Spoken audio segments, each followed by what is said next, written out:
Welcome back to the shop. Let's discuss titles, certificate of origins, and bill of sales when it comes to our off-road dirt bikes, our motocross bike. Back in the day, it was just a bill of sale, but as time has gone on, more and more states are titling dirt bikes and registering them.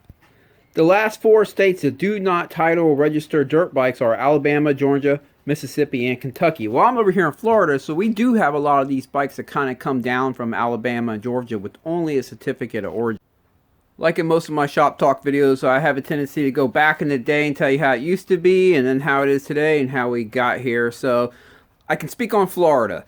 In Florida, back before 2003, they did not title off-road vehicles. It was just a certificate of origin or a bill of sale. And a bill of sale was actually good enough if you didn't have the certificate of origin. So let's start with, what is a certificate of origin? Well, thanks to the help of Google, we have this here. When it comes to a dirt bike, a certificate of origin, often called a manufacturer's statement of origin, MSO, or manufacturer's certificate of origin, MCO, serves as a bike's birth certificate. Unlike the international trade document mentioned earlier, this is a high security paper issued by the manufacturer, Honda, KTM, Yamaha, etc., that proves the bike is brand new and has never been titled.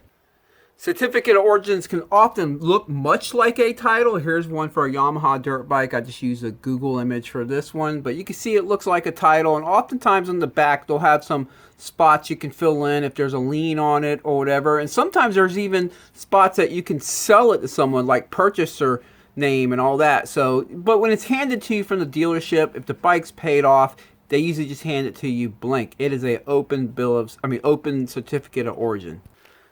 So when the bike's brand new, and let's say Barney's Yamaha got a truckload of 10 brand new Yamahas from Japan, these Yamahas are going to come to Barney's Yamaha with a certificate of origin. Because Barney's Yamaha is a dealer, a registered dealer here in Florida, they have to play by certain rules. And one of the rules is, when the bike is sold to someone, they are to mail the certificate of origin to the state. And then the state will keep that certificate of origin and mail to the purchaser a title, a certificate of title.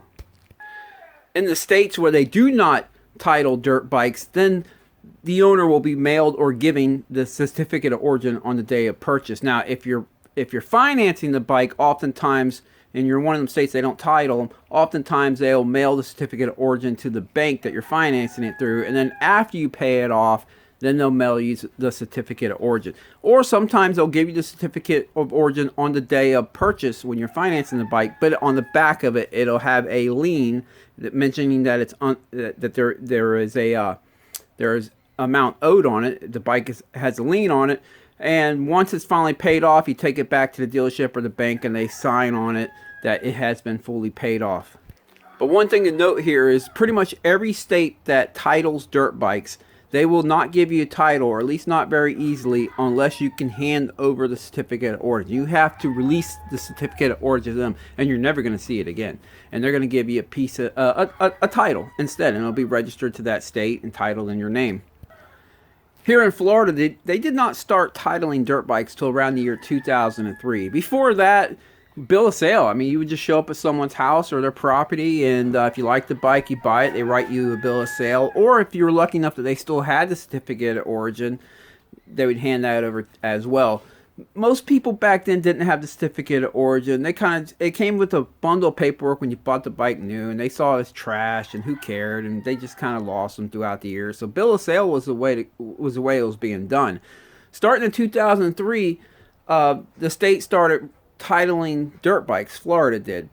And during that time, you could take just a bill of sale to the DMV and present the bill of sale, pay the taxes for how much the bike was sold for, written on the bill of sale, and also the title fee or whatever, and have a bike title in your name.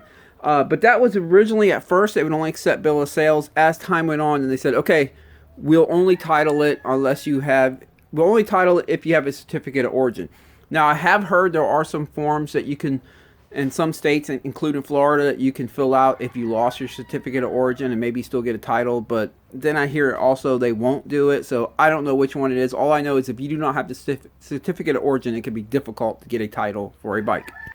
back in 2003. I thought it was pretty cool, and I heard, oh, they're titling dirt bikes now. That's really cool. So I took my bill of sale of my RM125 that I had at the time, went to the DMV, and wasn't too thrilled when I had a $250 bill to walk out with and a piece of paper with a Florida title. I paid $250 for a little piece of paper. I didn't have to do that. And then I said, okay, maybe this ain't so cool. See, I was thinking it was cool at the time because in my mind, if the bike ever got stolen or anything like that, well, at least it's in my name. It's legit. They're going to return it to me when they find it. Now, that being said, I have had bikes stolen before and used only a bill of sale here in the state of Florida and had the bike retrieved and returned back to me.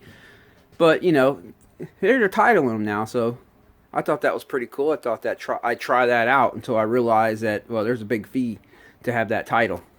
And early on, Florida was having a hard time getting people to title their dirt bikes. People just didn't want to do it. So they had to do a few things to kind of promote us to title them. They started to request seeing a title for the bike before you could get a sticker at Florida riding areas, you know, public riding areas like Croom. You had to provide the title, show them the title, and then they would give you a year pass. If you didn't have that, they wouldn't. But then you had people coming from out of state, from states where they don't title their bikes. They're coming to stay at Croom for a week. They show up with their bikes. They have no titles because in their state, they don't title dirt bikes, and it caused a lot of problems. So they become a little bit more lenient on that through time. All right, guys, this is the part where I am to say, first off, I am not an attorney. I am not even an attorney spokesman. This is not legal advice. I am only a greasy mechanic in my shop that likes to ride dirt bikes on the weekend. So do not take anything that I say as legal advice. Matter of fact, it's probably total rubbish. It's probably total trash what I'm about to say. Okay, certificate of origin is, like they said, the birth certificate of the bike. The way I see a certificate of origin is like this. Whoever has that certificate of origin is actually the true owner of that bike. How can that be? Well, let's compare. If you own a bike and you only have a certificate of origin for it, it cannot be taken away from you by the courts. Let's say you go through divorce or you owe a whole bunch of credit card debt.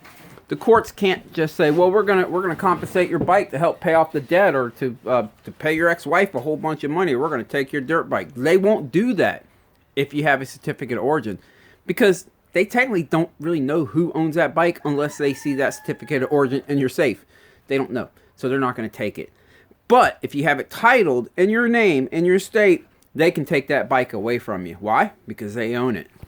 On the day that you go to sell that bike, if you have a certificate of origin, you just sell it to the person. You hand them a certificate of origin, maybe a handwritten bill of sale. No one can stop you from selling that bike to whoever you want. When you have a certificate of origin, he goes home. It is now his bike. He has a certificate of origin. He is the legal owner of that bike. However, if your bike is titled in a state and you go to sell it to someone, you have to fill out that title perfect, everything on it. And then they have to take it to the DMV for the sale to be complete. For the title to be transferred up, for them to be the legal owner of the bike, they have to take it to a DMV, and the DMV has to approve this sale. Why? Because they are the legal owner of the bike. So they have the authority to approve the sale or not. And if you filled out something wrong in the title, something doesn't make sense, they can hand it right back to the person and say, nope, we can't accept this. Go back to the seller and get it straightened out or whatever. Plus, you have to pay the taxes and stuff to have it transferred over and everything like that, and the fees. Why? Because the state is the legal owner of the bike once they have the certificate of origin in their hand. For many dirt bike owners, the certificate of origin is the only paperwork they ever have. Here is why it's critical, getting a title. In many states, you cannot get a certificate of title without surrendering the original certificate of origin to the DMV. Proof of ownership. If you buy a bike from a dealer, they should give you the certificate of origin. If you're buying used, a seller who has the original certificate of origin instead of a bill of sale is providing a much stronger proof that the bike isn't stolen. Financial and insurance. Banks often require the certificate of origin to issue a loan on a new bike, and insurance companies may ask for it to verify the VIN and value. So there's certainly some value with, if you buy a bike and it only has a certificate of origin, there's certainly some value with just keeping that certificate of origin and not submitting it for a title. But there's also some value in submitting the certificate of origin and getting a title. Like, let's say you get pulled over late night driving home, and they want to search your vehicle and check. Well, if things will go smoother if the bike's titled in your name, without a doubt. Yes, cops can't break the laws, even though I know they probably can or do, but they're not supposed to break the laws, so they can't just take a bike from you just because you can't prove it's yours. Unless the bike was reported stolen, they can't just take it from you because they don't know. You could be borrowing it from a friend. But when the bike's titled in your name, it kind of just clears up all that confusion. So that's the advantage of that. However, there is definitely some benefits of just keeping the certificate of origin. At that point, you are the true owner of that bike. You can sell it to whoever you want to sell it to. You can keep it as long as you want to keep it, and no one will take it away from you. And if it did get stolen, as long as it's never been titled before, you submit the certificate of origin. You show the certificate of origin to your police department, and well, they now know you're the owner because, again, whoever has that certificate of title is the legal owner of that bike currently. So you show that to them, say the bike was stolen, they'll copy the VIN number off of it, and when they retrieve it, they'll give you a call and tell you come pick up your bike. A bill of sale doesn't say much. I mean, anyone can write up a bill of sale really quickly. But if the bike's never been titled before and the police department does not know who owns the bike because it's never been titled before or anything like that, like what happened in my case years ago, oftentimes police departments will use the bill of sale to get the title, the VIN number off of it, and when they retrieve the bike, they'll give it back to you as long as you can, kind of show them where the bike was taken from, give them a description of what it looks like, and when they get it back and everything matches up, they'll give it back to you as long as it's never been titled before in someone else's name. If you bought a bike with bill of sale only, and it's in someone else's name, it's titled in someone else's name, and it gets stolen from you, when they retrieve it, they're going to call the person that bike is titled to. They're not going to call you. Even if you're the one that reported it stolen, they're still not going to call you. They're going to return it back to the person that the bike is titled to. That's just how that goes. So that's where you have to be cautious about buying bikes with bill of sale only. And speaking of that, let's go down that rabbit hole a little bit. Bikes have gotten pretty expensive, right? I mean, you're talking $12,000 out the door for a 450. And a lot of times people are financing these bikes. They keep it for a year or less, and they realize, man, this monthly payment's hurting. So they'll put it on Facebook Market, and they'll try to get $8,000 out of it or whatever, however much amount. When you get a hold of them, you ask them, do you have the title for the bike? Oh, no, I'm still paying payments on it. But it's a great bike, and as soon as I get the title, I'll reach out to you and I'll mail you the title or whatever. They're going to promise you that they're going to get the title for you once they have it paid off, which, well, we'll talk about that in a minute. All right, so you buy the bike with the bill of sale only, and that's all you have. This is happening a lot lately. That people are trying to sell bikes with the bill of sale only because they're still paying payments on it. Now, as far as I know, I could be wrong, but here in the state of Florida, as far as I know, it's not illegal to buy a bike that has a lien on it. But it is illegal to sell a bike that has a lien on it. So if you are financing a bike and you choose to sell it before it's paid off, you're the one breaking the law. But the buyer is not breaking the law. Yeah, the bank could repossess it and they could probably go right to the buyer's house and say, oh, that's not your bike, we're taking it from you. That could happen, but at least you didn't break the law as a buyer. Twice in my life, I have fallen for the whole, I only owe a little bit more on it, I'll have it paid off in 3 months, and I will mail you the title as soon as it arrives. Or, it's paid off and I'm waiting for the title to arrive. If you buy the bike today, don't worry, it'll arrive in a week or two, and I will mail you the title. And guess what? Both times, them guys ghosted me. I never got the title for them bikes. So, here's my suggestion. If you need a title, buy the bike with the title. That's what I'm going to say. For me, if I was to ever buy a bike without a title again like that, or let's say they're going to mail it to me as soon as they get it, I'm going to make sure I paid cheap enough for that bike that if I never receive that title, I'll still be okay with it. Because as you know, a bike without a title does not have as much resale value. If you have a title, you can sell it for more. If you don't have a title, you're going to have to sell it for less, at least in the states like Florida where they title dirt bikes. I will say my brother did get lucky. He bought a bike off someone. They said they had a year of payments left on it or whatever, and they would mail him the title, and they actually did. So good for him. But for me, I didn't get so lucky. For me, the best way to buy a bike is with a certificate of origin, bar none. That's the best way to get it. Second best way is with a title. And the third is just a bill of sale, and that's the last on the list. If you're buying a bike with only a bill of sale, they're selling you the bike. They're only going to be able to provide a bill of sale. There are websites here in Florida. We have some government websites we can go to and type in the VIN number, and it'll let us know if the bike's ever been titled before or if there's a lien on it. And there's a different web page on a government site here in Florida where I can type in the VIN number, and it'll let me know if the bike has been reported stolen. Now, it's a Florida database, so if it was stolen in California, it might not give me that information, but at least I'll know in Florida it's never been reported stolen. So if you're going to buy a bike with the bill of sale, make sure you, whatever state you're in, make sure you find the web pages, or figure out, maybe you can go to call your police department and provide them with the VIN number and say, look, I'm looking to purchase a bike. Here's a VIN number. I just want to know if it's been reported stolen, or if there's a title, or if it's ever been titled. A lot of times if they say, no, it's never been titled, that doesn't mean it's never been titled anywhere. That just means it's never been titled in the state you're in. I don't think they have a national database on that. At least a lot of states don't. I don't think Florida does, based on the web page when I use their web page. But you're going to want to know these things before you buy a bike with just a bill of sale. If you buy a bike and it comes with just a certificate of origin, flip the certificate of origin upside down and make sure it's clear and open. Make sure there's not a lien that hasn't been signed off or anything like that. You just want to make sure that you can present that certificate of origin to anyone, be it the police department or whatever, and they can't say, well, no, actually that's not legally your bike because there's still a lien on it. Or we see that bike has been transferred over to John Doe, and you're not John Doe, so we can't accept that certificate of origin as proof that you own that bike. So make sure it's a clear and open certificate of origin so you can legally say, I am the one and only owner of this bike, and no one can argue. Titles.